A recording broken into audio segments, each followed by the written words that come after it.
Welcome to the World Report, Political Insider. Maxine Waters promises reparations if the Democrats win the House and the presidency. Also, the Democratic Party has gone far left. How far?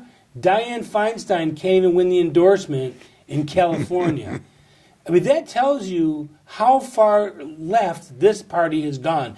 In my lifetime, because I was born when JFK was president, he wouldn't even be allowed near the Democrat Party. He would be the same racist, bigot, homophobe that they lumped Trump into with if he was running today. You're absolutely right. Kennedy would be considered an arch-conservative by the standards of today.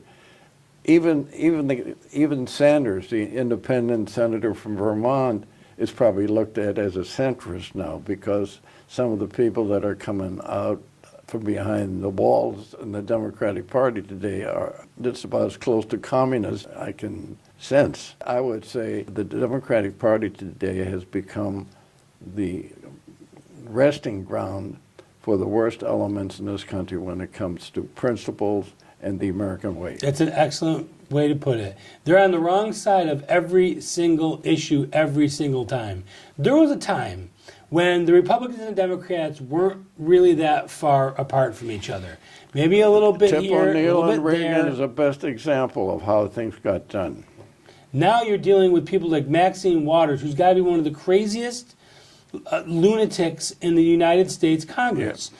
Chuck Schumer just said some of the most vile things on the U.S. Senate about white males being confirmed to Trump's judicial board that I've ever heard in my life.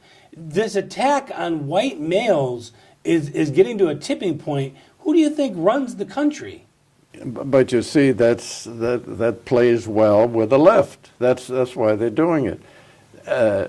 We're talking about the election of 2020. The only guy they can even think about now is Joe Biden. Pretty decent guy, but certainly not the kind of guy I would like to see around the country. He probably play along with some of the guys that are screwing things up today. So the Democrats have moved so far to the left that Dianne Feinstein, who's a pretty ardent liberal, can't even win the endorsement for the California Democrats. That's how far left these people have gone. Well, that's exactly, you just answered your own position. I mean, that's exactly correct.